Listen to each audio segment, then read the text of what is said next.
วันที่ภูมิใจสิ่งมากมายของเราวันดาวฉันยังนับต่อไปแม้อยู่ที่ใดจะเก็บไว้อยู่ในหัวใจแม้อยู่ที่ใดจะเก็บไว้อยู่ในหัวใจแม้อยู่ที่ใดจะเก็บไว้อยู่ในหัวใจ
มันเล็ก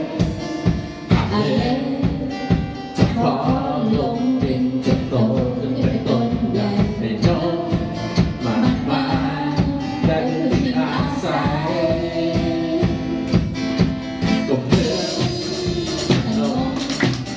เชื่อไม่เท่าไรทำได้ให้ผู้ใหญ่กับแล้วเป็นชินทุกคนง่ายดายเราให้เขาทำมาช่วยเติมความรักที่เข้าไปให้รักเขาเรารู้ในใจกลายเป็นทองไม่ร้อยจะกลายเป็นดอกไม้ให้เขาเป็นชีวิตของฉันเป็นของขวัญที่กลายเป็นของที่สบายส่งกำลังใจฉันโตต้นรักจนใจพอที่ให้คนมากมายให้จะปูเวลาที่เต็มล้นให้คนที่ชมพระองค์จะยิ่งใหญ่แท้มอบให้พระองค์ทำให้เป็นใหญ่ให้รักฉันไว้เพื่อคนที่มากมายวันนี้ไม่ยอมเชื่อฟังคำตามไม่ว่าจะเรื่องใหญ่ให้รักโตพาลงฉันไปแต่ยอมให้พระองค์เข้ามาช่วยเติมความรักเขาเข้าไปให้พระองค์เป็นที่อยู่ในใจกลายเป็นของเล็กน้อยจะกลายเป็นมากมายให้เขาเป็นชีวิตของฉันเป็นของขวัญให้กลายเป็นของที่สบายส่งกำลังใจโตต้นไม้ต้นใหญ่เป็นของที่ให้คนมากมายให้ได้ทั้งผู้เวลาที่เต็มล้นให้คนชมพระองค์ว่ายิ่งใหญ่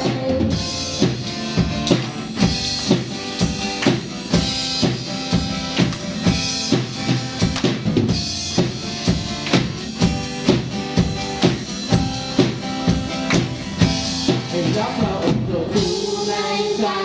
กลายเป็นทองเล็กน้อยจะกลายเป็นมากมายให้เขาเป็นชีวิตของฉันเป็นของขวัญให้กลายเป็นของที่สบายให้รักพระองค์ตัวผู้ในใจกลายเป็นทองเล็กน้อยจะกลายเป็นมากมายให้เขาเป็นชีวิตของฉันเป็นของขวัญให้กลายเป็นของที่สบายส่งกำลังใจฉันโตต้นไม้จนใหญ่เป็นของที่ให้คนมากมายให้ได้ทั้งผู้ได้รักที่เต็มล้นให้คนชื่นชมพระองค์ว่ายิ่งใหญ่ชาลาลาที่ที่ตั้งไว้ชาลาลาผู้ในใจชาลาลาและฉันที่แท้ใจชาลาลาพระองค์ให้ฉันได้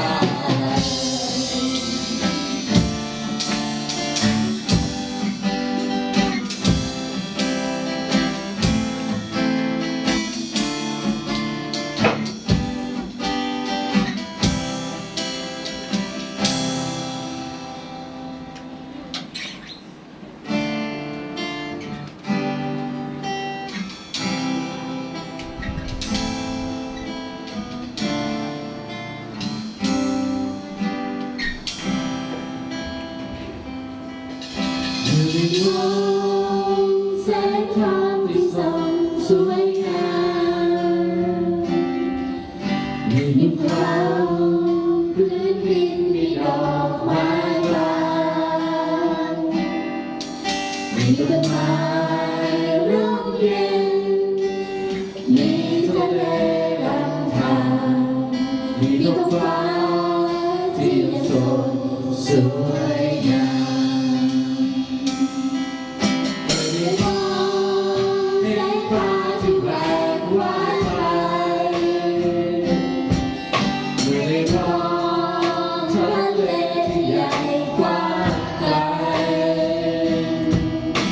ในโล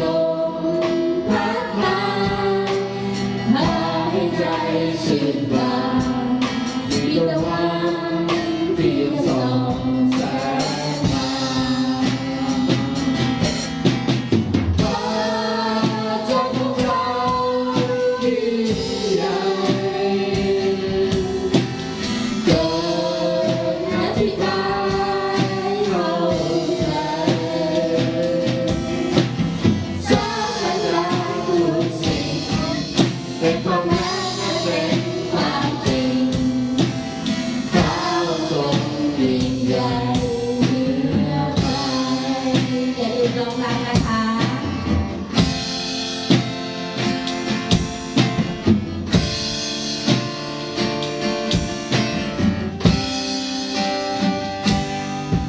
อยู่ในท้องแสงทองที่ส่องสวยงามมีภูเขาพื้นดินมีดอกไม้บานมีต้นไม้ร่มเย็นมีทะเลลำธารมีท้องฟ้าที่สดสวยงาม อยู่ในท้องเห็นปลาที่แหวกว่ายไปในท้องทะเลใหญ่กว้างไกลอยู่ในท้องพัดพา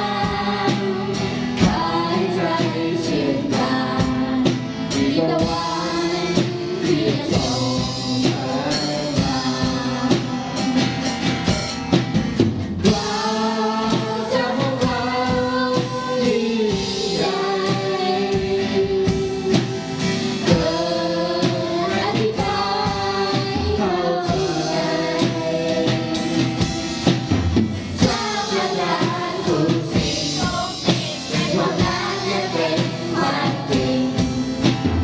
เราทรงยิ่งใหญ่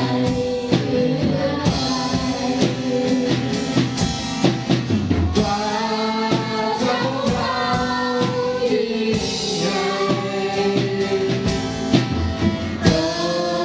นอธิบายเข้าใจสร้างพลังทุก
ต้องหลบไม่ใช่เก้าอี้หนู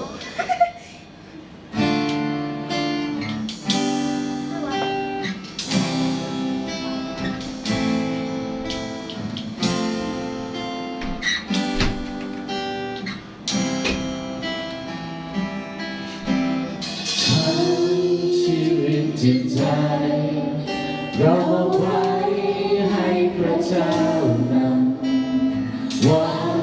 ที่จะประทำทุกสิ่งถวายพร้อมที่จะออกไปแม้ทางไกลเท่าใดจะบอกไปให้ทุกคนได้รู้เรื่องราวฝากความรักที่พระเยซูให้มาทุกวันและคอยตื่นพาวันที่มาจากเพื่อนจะคอยเป็นแสงสะท้อนเรื่องราวความจริงว่าเราเป็นทุกๆสิ่งเป็นความหวังของเรา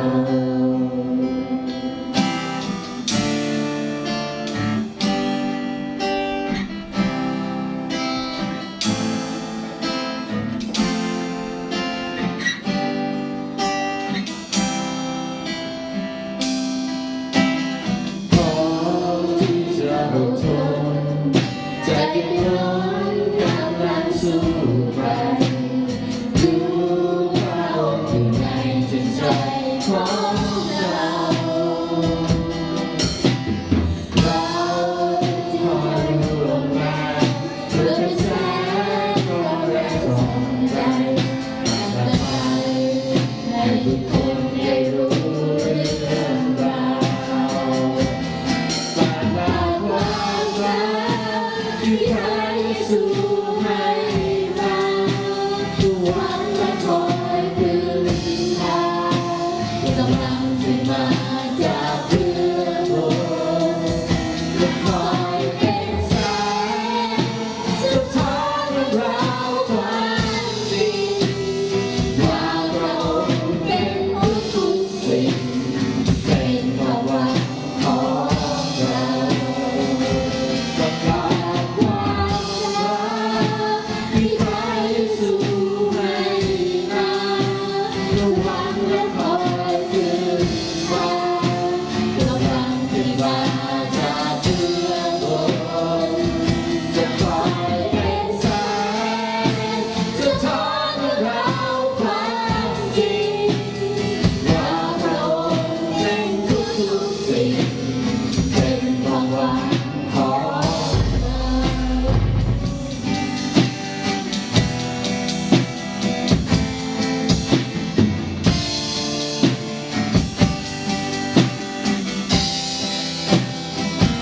ประกาศความรั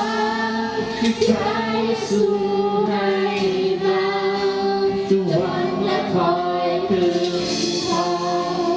กำลังที่มาจากเบื้องบนจะคอยเป็นแสงสะท้อนเรื่องราวความจริงว่าเราเป็นทุกๆสิ่งเป็นความหวังของเราจะคอยเป็นแสงสะท้อนเรื่องราวความจริงว่า